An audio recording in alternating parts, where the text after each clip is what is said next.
Es para mí un placer estar aquí en esta sala. Además, estar en el Poder Judicial siempre para quien se dedica al mundo del derecho es importante. Hay una frase con la que aprendemos derecho en la Universidad de Piura, que es una frase de Eudors, que dice que derecho es lo que dicen los jueces. Entonces, ya con eso pueden imaginar que es siempre importante para nosotros estar en un evento vinculado al Poder Judicial, aun cuando en este caso sea a una tarea muy específica dentro de la tarea judicial, que es el control. Y aquí voy a tomarme solo un minuto para contar una pequeña historia personal que no está en mi CV, pero que tiene que ver con la rapidez con la que normalmente acepto cualquier invitación sobre este tema, porque fue mi primer trabajo en realidad. Cuando yo hice el CESIGRA, lo hice en ODECMA. Estuve en la oficina de magistratura en Piura y estuve allí varios meses en la oficina de ODECMA como cesigrista, trabajando directamente con el presidente de la Corte, que en ese momento era quien tenía a su cargo las funciones de control. Y fue mi primer trabajo vinculado al derecho administrativo, es más, porque en esa época ni siquiera tenía claro que me dedicaba al derecho administrativo. Por tanto, si estoy aquí, en parte, aquí en este sitio y dedicado al derecho administrativo, se debe a ese trabajo en ODECMA, en control de la magistratura en Piura, así que se pueden imaginar que es para mí un placer doble o triple estar aquí con ustedes. Dicho eso, yo he intentado no escuchar al doctor Quiroga, me quedé ahí atrás para no sentir que estaba diciendo lo mismo después que él, pero a lo mejor ustedes sí lo van a escuchar dos veces. Sin embargo, intenté no hacerlo para no escucharlo yo, pero insisto, para no sentir que estaba yo contando el mismo cassette dos veces, aun cuando probablemente a ustedes sí les toque escucharlo dos veces. Dicho esto, a ver, vamos a hablar de la subsanación voluntaria como un eximente de responsabilidad. Lo primero que tenemos que decir, antes de entrar en materia, es que este es un eximente peculiar. Porque si uno mira la lista de los eximentes de responsabilidad que están previstos en la ley, casi todos los eximentes, o en realidad todos los eximentes, menos este en particular, inciden sobre alguno de los elementos del tipo infractor. Son eximentes porque no hay antijuridicidad, son eximentes porque no hay culpabilidad subjetiva, son eximentes porque no hay culpabilidad. Si, por ejemplo, decimos que es un eximente de responsabilidad el actuar en ejercicio de un derecho o en cumplimiento de un mandato, es que esa conducta no es antijurídica, falta la antijuridicidad formal. Yo me dedico al sancionado hace años, con lo cual, perdónenme si me pongo medio penalista, ¿no? O sea, las categorías son las mismas, como voy a intentar explicar. Entonces, claro, es un supuesto de exclusión de la antijuridicidad formal clásico. Igual, si hablamos de que la conducta se realiza porque hay un derecho de defensa, pues, de nuevo, antijuridicidad. Caso fortuito, fuerza mayor, es que no hay imputación objetiva o relación de causalidad entre el hecho y la puesta en peligro o la afectación al bien jurídico. Si es que decimos que el error, invencible, se entiende, inducido por la administración o por norma confusa, es un eximente, ahí podemos decir, dependiendo a quién le creamos, que exime de la antijuridicidad o exime de la culpabilidad, porque no hay conciencia de antijuridicidad. Y así podríamos seguir con todos los demás. Este no. En este caso hay acción, es típica, es antijurídica y es culpable. Sin embargo, no es punible. O sea, lo que se dice es que cuando se da este eximente, por las razones que voy a intentar explicar después, la conducta no debería ser castigada. Pero habiéndose dado todos los demás elementos que configuran la existencia de un tipo infractor. Y esto es cuando menos peculiar. La primera vez que algún profesor español vino a dar una charla como esta, organizada por la Universidad de Piura, y tuvo que hablar de este eximente, pues no lo entendía. Y decía, es que esto cómo puede ser un eximente, ¿no? Un atenuante, en fin, lo entendía. Porque en otros ordenamientos jurídicos este eximente no está regulado de la forma en la que está regulado en nuestro país. Por tanto, lo primero que tenemos que tomar en cuenta cuando abordamos este eximente en particular es que, a diferencia de lo que ocurre en otros casos, la bibliografía comparada nos va a servir de poca utilidad. Porque no vamos a encontrar, por lo menos en doctrina española, un trabajo que aborde el eximente de subsanación voluntaria, porque no lo tienen.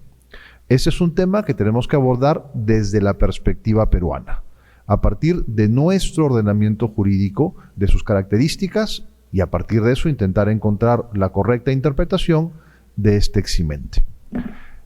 Para entender la figura del eximente de subsanación voluntaria, el punto de partida, por supuesto, siempre es ¿para qué sirve el derecho administrativo sancionador?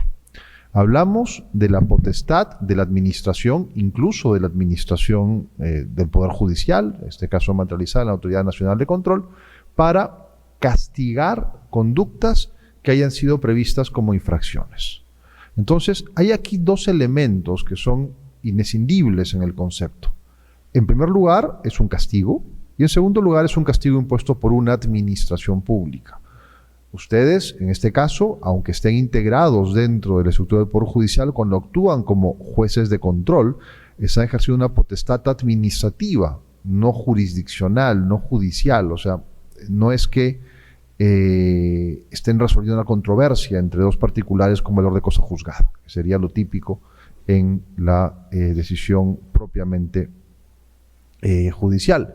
Por esa razón, la norma a la que reenvía la regulación de la autoridad de control es a la LPAG, o sea que se aplicarán los eximentes y las reglas de la Ley del Procedimiento Administrativo General. ¿Eso qué significa? El que estemos ante un ejercicio de potestad administrativa, que hay unas garantías básicas del derecho administrativo que van a ser aplicables no porque estemos ante una sanción, sino porque se aplican siempre que hay una actuación sometida a normas administrativas. El principio de legalidad, razonabilidad, exigencia de motivación. Hay unas garantías que no son exclusivas del ámbito sancionador, que se aplican independientemente de que estemos ante una sanción o no. Lo que ocurre es que la sanción es una medida que tiene una característica especial. Una sanción, como le he dicho ya, es un castigo. Y un castigo es una medida que tiene, algunos dicen un fin aflictivo, otros hablan de la finalidad represiva.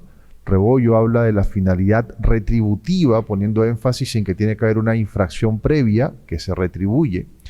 Pero lo característico de cualquiera de estas definiciones es que estamos ante un mal que es infligido por una autoridad, pero que independientemente de que a través de ese daño que se causa a un sujeto se pretenda otra finalidad, como puede ser de prevención general o de prevención especial, la medida en sí misma considerada busca causar un perjuicio al sujeto al que se le impone. Cuando alguien es sancionado con una multa, o cuando alguien es sancionado con una inhabilitación o con una destitución, eso se caracteriza por ser un perjuicio. O sea, no es simplemente una medida que busca reparar la ilegalidad. Eso es una medida correctiva. La sanción busca causar un daño. Medida con fin aflictivo, decía García Enterría, en la definición que se hizo tradicional en el ámbito administrativo. O sea, lo que se pretende no es solamente una medida con un contenido perjudicial, hay muchas de esas que no son sanciones, sino una medida que lo que pretende es causar un perjuicio. Y claro, algo así solo puede ocurrir si el sujeto al que se le quiere imponer esta medida es el autor de una conducta que ponga en peligro un bien jurídico o que lo afecte, que se haya previamente tipificado la infracción, porque si no, ¿cómo podrías castigarlo? Y que además este sujeto pueda ser consciente de que lo que hace está mal y que la conducta en sí misma sea reprochable. Si nos ponemos de nuevo la boina del derecho penal, la tipicidad subjetiva, la tipicidad objetiva, la antijuridicidad, la imputación objetiva son elementos necesarios para poder exigir responsabilidad a alguien, porque solo cabe un castigo si hay acción típica antijurídica y culpable. Yo cuando explico esto siempre en la universidad lo cuento al revés, ¿no? O sea, de la existencia del castigo deducimos qué es lo que tiene que ocurrir para que el poder público reaccione de esa manera. Y no puede imponerse un castigo si no hay acción, no podría imponerse un castigo si es que esa acción no es antijurídica, no podría imponerse un castigo si es que esa acción no es típica, y no podría imponerse un castigo si esa acción no es también culpable. Y aquí hablamos de culpabilidad subjetiva o de culpabilidad como reprochabilidad objetiva de la conducta, dependiendo cómo querramos interpretar este concepto. Por tanto, si estamos ante un castigo, tenemos que reunir unas condiciones básicas. Por ahí viene la siguiente parte. ¿Es el castigo un fin en sí mismo? O sea, lo que pretende necesariamente la administración o el Poder Judicial, aquí sí nos movemos más o menos en la misma lógica, es siempre y necesariamente imponer castigos cuando haya cualquier conducta que pueda configurar un tipo infractor. O sea, ¿buscamos el castigo o es que a través del castigo buscamos otras finalidades adicionales? Porque está bien, hemos definido el castigo como una medida con un fin aflictivo, o sea, el castigo se define así, pero, perdónenme la expresión, sería un poco sádico pensar que eso es un fin. Claro, el único fin.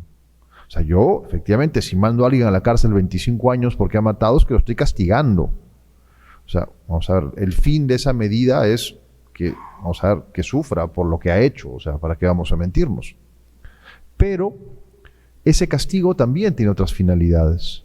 Bueno, que ese hombre no lo vuelva a hacer, sí, pero que existiendo una medida punitiva y viendo que efectivamente se castiga, eso disuadiría a otros de también realizar la conducta. La prevención especial y la prevención general están estrechamente vinculadas a la noción de castigo. En administrativo no hablamos de la función de reeducación de la pena, eso sí está bastante más reservado al ámbito penal, ¿no? Pero sí tenemos claro que la sanción y que la tipificación por un lado y que la sanción por otro lado tienen esta finalidad de prevención. O sea, buscamos a través de la tipificación de infracciones y buscamos a través de la represión de conductas que no se cometan las infracciones. O sea, la idea que está detrás de esto no es únicamente castigar al infractor, sino disuadir a aquellos que podrían estar en condiciones de cometer la infracción de realizar la acción típica. Y claro, habrá casos en donde la imposición de un castigo pueda resultar innecesaria. Casos en los cuales de otra manera se pueda lograr esa finalidad de prevención sin necesidad de irnos a la medida más restrictiva de todas, que es la imposición de un castigo. De esa manera, por ejemplo, en derecho administrativo, y escuchaba justamente, intentaba no hacerlo, pero bueno, se habla de regulación responsiva, o sea, cómo la idea es que la regulación no esté hecha únicamente para imponer un castigo, sino que la regulación está hecha para lograr que los administrados cumplan con sus obligaciones. De tal manera, por ejemplo, que si a través de la fiscalización, verificando que a lo mejor el administrado no está haciendo lo que debía hacer o no lo está haciendo del todo, pero que si a través de la fiscalización el administrado puede corregir su conducta, pues le impones una medida correctiva en fiscalización y eso podría ser suficiente para ya no iniciar un procedimiento sancionador. Otro tema que se ha discutido muchísimo, no solo en el Perú, es la existencia o no del principio de oportunidad en el ámbito sancionador administrativo para que la administración decida si en todos los casos es necesario o no abrir un procedimiento sancionador. Porque hay casos en donde puede haber una conducta infractora, pero esa conducta infractora es nimia, es poco relevante, es poco trascendente. Los recursos que tiene son insuficientes para abordar todo el universo de posibles conductas infractoras y si se dedicara a la administración a tramitar procedimientos por cualquier cosa que llegue a su conocimiento, muy probablemente colapsaría y los casos más graves quedarían sin castigo. De tal manera que no son pocos quienes sostenemos que también el ámbito administrativo sancionador debiera aplicarse un principio de oportunidad, de tal manera que la administración se enfoque en aquellas conductas más graves. De tal manera que si hay conductas más leves que tradicionalmente no se sancionan, resultaría injusto sancionar a uno y no sancionar a todos los demás, salvo que haya un cambio público de criterio advirtiendo que esto va a empezar a ocurrir. Entonces, fíjense que esta finalidad de la sanción, que es un castigo, pero que no solo busca castigar, está detrás de la posibilidad de que en fiscalización se apliquen medidas correctivas, está detrás de la posibilidad de que haya casos en donde no se abra un procedimiento sancionador pese a que la autoridad sepa que se ha cometido una infracción. El policía que antes era infracción, ahora ya no, lo han destipificado porque nunca se castigaba, tocarle el claxon al policía, ¿no? Lo hacemos todos. O sea, el policía se pone en el semáforo en lugar de pasar la luz roja y todo el mundo toca el claxon, y eso es infracción. Pero nunca se castigaba. Porque si el policía se ponía a castigarlo, se le iban todos, ¿no? Se bajaba de donde estaba dirigiendo el tráfico para multar a aquellos que tocaban el claxon y se iban corriendo, él y todos los demás. Claro, pero es una infracción que el policía sabe que se está cometiendo, pero que no se dedica a castigar. Hay muchos ejemplos ya un poco más jurídicamente relevantes de esta figura. Pues bien, una de las manifestaciones de esta figura por la cual se entiende que si la sanción es el último recurso y si la sanción es lo que tiene que imponerse cuando no quepa otra medida, una última plasmación de esto es lo que establece nuestra regulación respecto de la subsanación voluntaria de la conducta infractora previa a la notificación de imputación de cargos como un eximente de responsabilidad. O sea, fíjense que estamos ante una regulación peculiar, porque es una consecuencia de que entendemos que no es posible imponer castigos en todas las conductas infractoras, porque puede que a veces eso se pueda corregir de otra manera. Si lo que queremos es impedir que la gente cometa las infracciones, podemos lograrlo sin necesidad de castigarlos. Y por eso mismo, esa es la lógica detrás, nuestra regulación establece.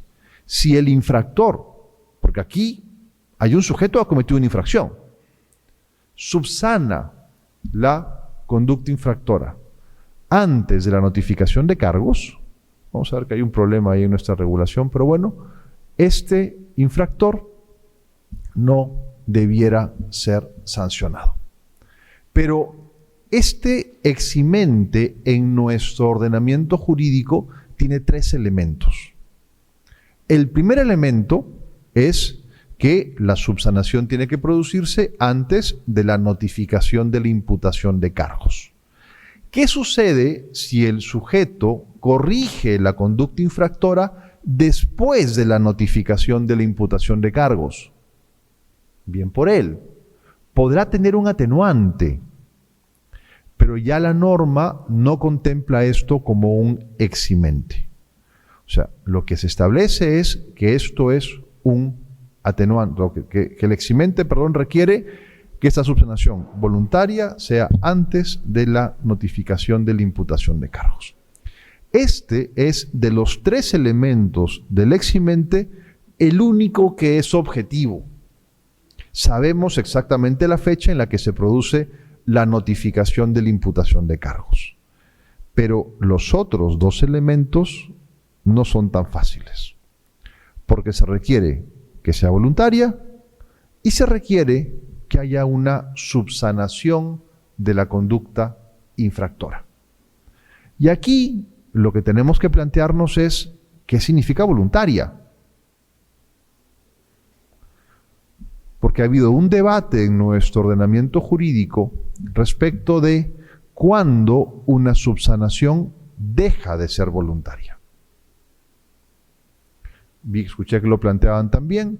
Si ya se ha producido una fiscalización por parte de la administración, la corrección que realice el administrado respecto de esa conducta aún no imputada, no sabemos si es que la autoridad la considerará o no como un tipo infractor, como una infracción. Pero ya sabemos que lo han fiscalizado. ¿Eso significa que deja de ser voluntaria la subsanación? Dos posiciones, como siempre en derecho, ¿no es cierto? Aquellos que dicen que sí, porque estás subsanando debido a que ya sabes lo que se te viene encima, porque ya te han fiscalizado, tú has verificado, han encontrado esto y esto que he hecho está mal. Por tanto, en el fondo, estoy corrigiendo la conducta infractora ante la amenaza inminente de una imputación de cargos y en consecuencia mi conducta ya no es voluntaria. Pero frente a esto, otros sostenemos, yo también defiendo esto, por cierto, que la voluntariedad está vinculada a la ausencia de obligación. Y claro, todos tenemos la obligación de cumplir la norma, pero ya la incumplimos, porque si no, no habría subsanación, ¿no? O sea, no es esa ausencia de obligación a la que me refiero, sino la ausencia de obligación o la presencia de una obligación como un mandato dictado por una autoridad. El mandato genérico de la ley es cumple la ley. Bueno, eso ya lo incumplimos, si no, no estaríamos aquí, ¿no es cierto? No nosotros, los infractores. O sea, ya incumplimos el mandato. Entonces, la pregunta es, ¿yo realizo esa conducta porque alguien me está obligando, mandando a hacerla, o la realizo porque quiero? O sea, es un poco tautológico. ¿Cumplo la ley porque quiero? Bueno, sí, porque si no me castigan, ¿no? Si ustedes les preguntan por qué cruzan el semáforo cuando está en verde y no cuando está en rojo, porque quiero. Sí, claro, porque quieren y porque si no lo sancionan, ¿no? O sea, la gente cumple las normas porque quiere y porque hay una amenaza de castigo si no lo cumple. Entonces, claro, si es que uno, sabiendo que lo han fiscalizado, subsana la conducta y cumple con el mandato normativo omitido, lo sigue haciendo porque quiere. Porque nadie le ha mandado realizar esa conducta, salvo el mandato genérico de cumplimiento de la norma que ya tenía desde siempre. Entonces, al menos desde mi punto de vista, la subsanación sigue siendo voluntaria, pese a que la eventual, o no, porque no sabemos qué pensará la administración, infracción sea conocida por la entidad, siempre y cuando no haya un mandato.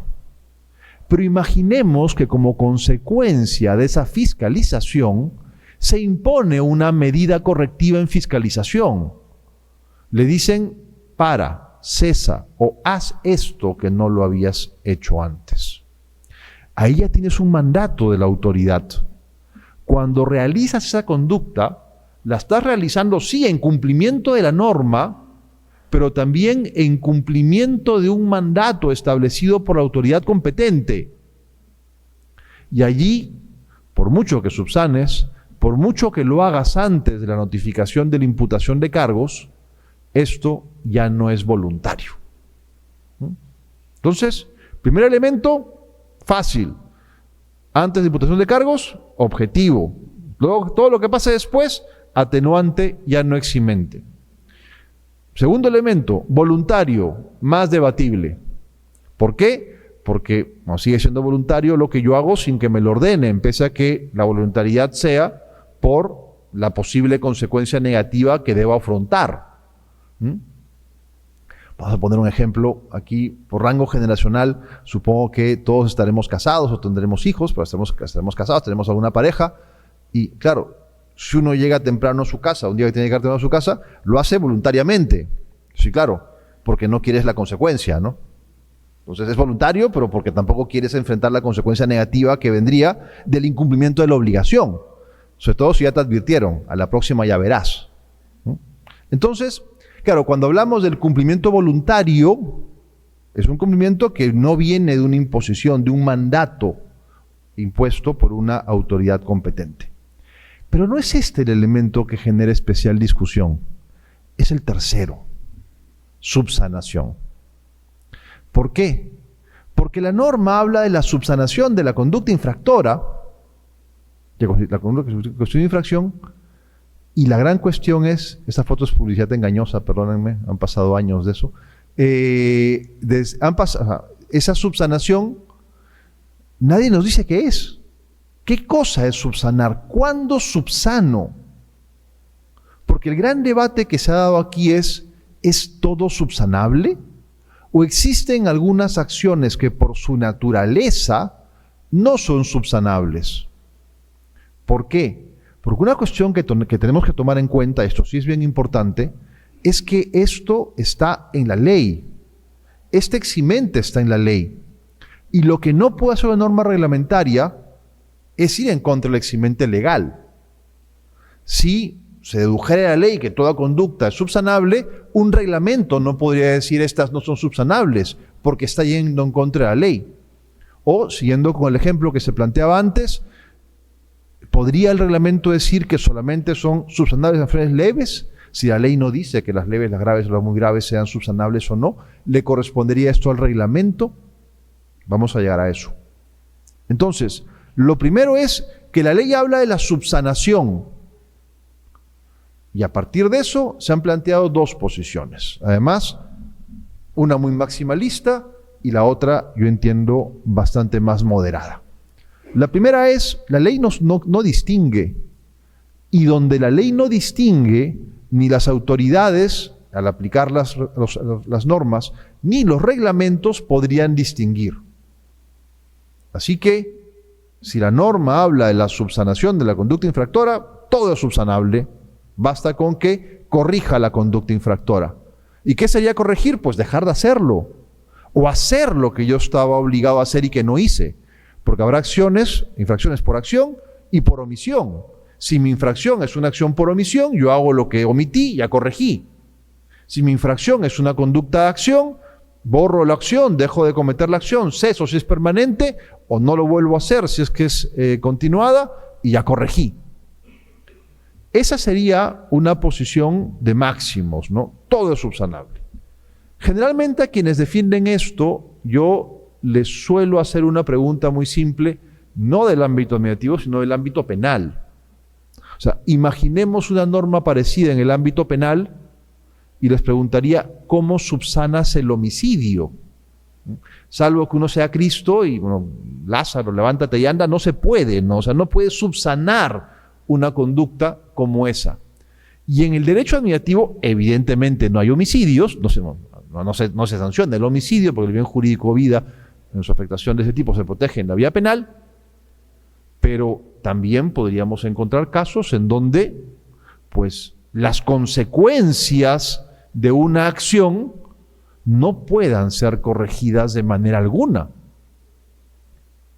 O sea, no es que maté a alguien, no puedo, no se castiga en la vía administrativa, pero ¿qué sucede si es que realicé una práctica anticompetitiva en un momento determinado, beneficiándome de unos precios que salen en el extranjero, realicé, vendí, compré y ya, no me dedico más al negocio?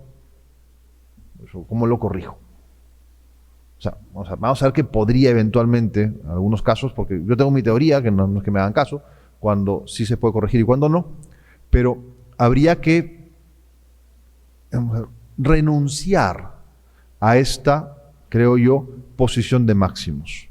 No todo puede ser subsanable. Pero al mismo tiempo, a mí me cuesta asumir una posición según la cual las normas, como lo hizo en algún caso alguno de los reguladores, puedan establecer categorías de conductas no subsanables. Antes se dijo lo que para mí es la regla, vamos, el principio básico, ¿no? Caso concreto. ¿Qué pasa si una norma pretende definir cuáles conductas no son subsanables y cuáles sí son subsanables? Que en el fondo puede depender. Y hace años, cuando veía temas de consumidor, siempre preguntábamos esto, hablando con la gente de Indecopi, les preguntaba esto, ¿no? Decía, bueno, imaginemos el envío de un paquete. Yo contrato a una empresa para que envíe un paquete. Y según el contrato, tenía que llegar el martes a las 6, antes del martes 6 de la tarde. Y lo entregan el miércoles a las 8 de la mañana. ¿Lo sancionamos? ¿Se puede entender que es una subsanación voluntaria antes de la notificación de la imputación de cargos? Y si el paquete era por el Día de la Madre y tenía que ser entregado el Día de la Madre, le mandaste las flores y te lo entregan 2 semanas después. No, yo ya subsané, ya entregué las flores a su madre, por el Día del Padre, pero bueno, no importa, ya subsané. Fíjense que, o sea, parece que es igual, pero no es lo mismo.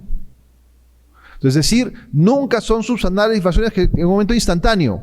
Pues no, depende, porque esta es una conducta instantánea, pero en algún caso se corregirán los efectos, mientras que en otro no.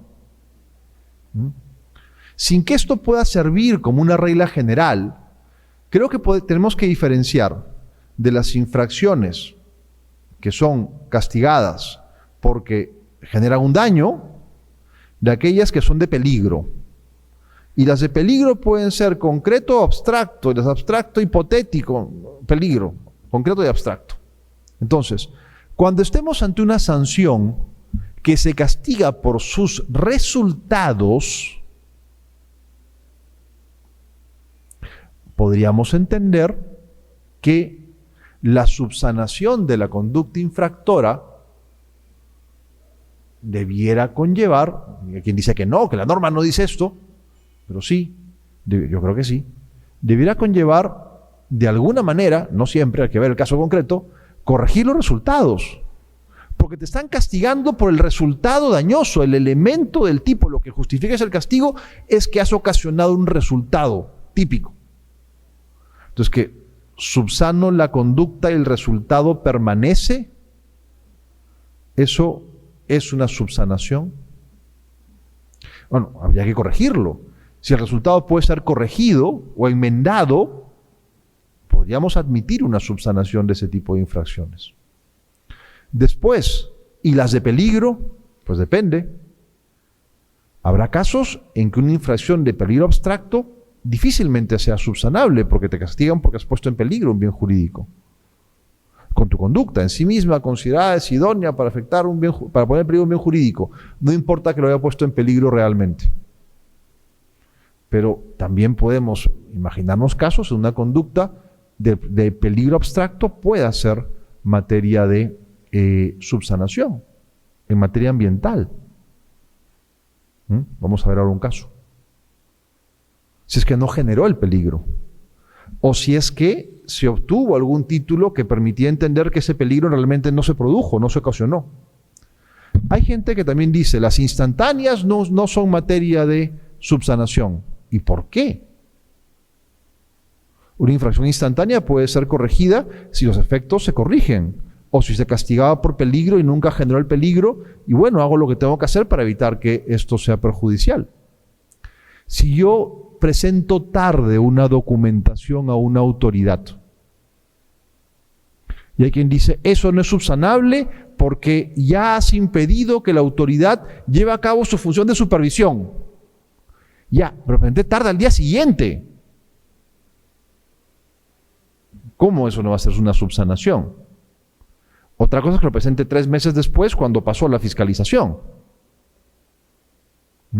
Entonces, esa regla de lo instantáneo, vamos a ver ahora un caso, no es subsanable, es una regla que me parece bien debatible, y tampoco es que todo lo permanente sea subsanable solo con el cese de la conducta, sería facilísimo, ¿no? Yendo al penal, yo no subsano un delito de secuestro dejando libre al secuestrado, ¿no? O sea, no, ya subsané, ya lo dejé libre. Pues si yo he actuado sin licencia durante 10 años, no he subsanado la conducta dejando de actuar. No obteniendo licencia, que es un tema distinto, pero dejando de actuar, no estoy subsanando la conducta de haber hecho todo el tiempo sin licencia. A lo mejor obteniéndola sí, si yo reunía los requisitos desde antes. Es un tema distinto. Entonces, mi conclusión previa, antes de ver algunos casos con los que creo que tenía, no sé ni cuánto tiempo, espero no estar robando más tiempo del previsto, no demoraré mucho más. Mi conclusión es, como suele pasar en el mundo del derecho, que depende. Así que si esperaban que yo venga con una receta mágica, decir esta sí, esta no, invitado equivocado. ¿Por qué? Porque va a depender del caso concreto. O sea, y eso es difícil establecerlo en una reglamentación. Yo sí creo que una reglamentación no puede decir solo se usan las leves. Hay algunas que lo dicen.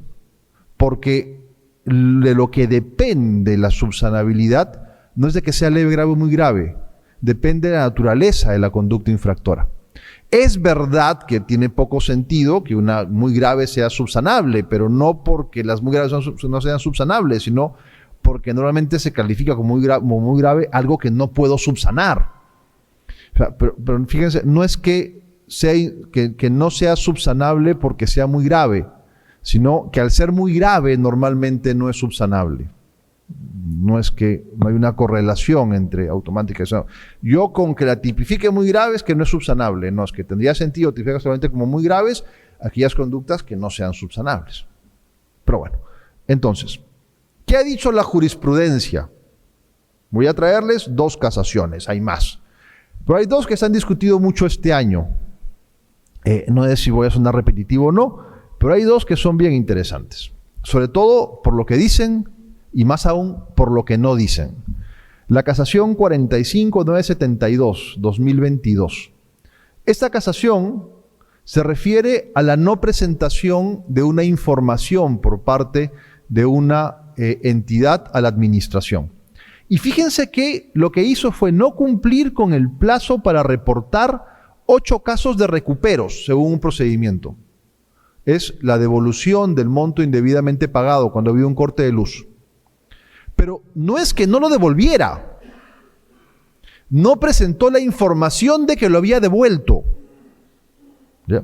La presentó tarde. Y la autoridad dice, no, eso no subsana. ¿Por qué? Porque al no presentar la información, me impediste ejercer mi competencia de fiscalización. ¿El caso que les contaba? Pues mira, veamos, no siempre. ¿Qué es lo que dice el Poder Judicial? En esa casación, el Poder Judicial dice, nos encontramos ante una infracción instantánea, pues la no presentación oportuna del reporte de los reintegros y recuperos dificultó la labor de supervisión del regulador, puesto que no hizo factible realizar el seguimiento de la información requerida. Además, esta es la parte que me sorprende a mí más, la infracción se produjo en un determinado plazo, por ende, debido a la naturaleza de la infracción, no era posible subsanar. ¿Nos está diciendo esta casación que para el Poder Judicial una infracción solo por ser instantánea no es subsanable? Pero ya son la mayoría, O sea, tenemos instantáneas que son de Estado, permanece el efecto, pues la conducta es instantánea. En las permanentes permanece la conducta, pero no es la regla general. Y en las de omisión, aunque parezcan permanentes, no siempre lo son. Porque una infracción de acción por omisión es cuando a partir de ese momento debo hacer algo, pero si tenía que pagar la CTS el X de noviembre, ese día la cometí. No es que a partir de ese día, es ese día. Entonces, si aplicásemos esta regla de la casación, tendríamos que ya nos quitamos de encima a la mitad, por lo menos, si no más, de los tipos infractores. Como son instantáneos, no son subsanables. Esto yo creo que no es correcto y no se condice con lo que ha establecido en otros casos, como este mismo que voy a comentar, el propio Poder Judicial.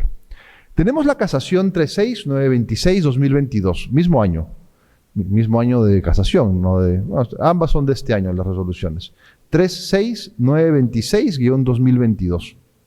En esta casación, el tipo infractor es incumplir lo establecido en los instrumentos de gestión ambiental aprobados, y agrega la norma, generando daño potencial a la flora o fauna. ¿Qué pasa? Un administrado instala un pozo que no estaba en su instrumento de gestión ambiental, con lo cual incumple lo establecido en su instrumento de gestión ambiental, porque no podía haber hecho eso sin el pozo. Sin embargo, antes de que le imputen cargos, presenta una solicitud de adecuación del instrumento de gestión ambiental. El plazo que tenía la autoridad para responderle, silencio negativo, vence y después le imputan cargos. ¿Qué es lo que dice la autoridad? ¿Qué es el Poder Judicial, perdón?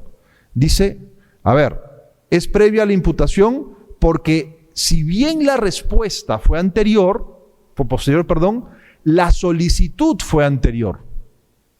Y como en el ámbito administrativo, cuando te dan una licencia o permiso para algo que tú cumples desde antes, es posible que los efectos se retrotraigan al momento en el que cumpliste la norma, se entiende que, oye, si te dicen hoy que tu solicitud de hace 2 meses es aceptada, en el fondo tú ya cumplías hace 2 meses con la normativa material, si no te hubieran dicho que sí.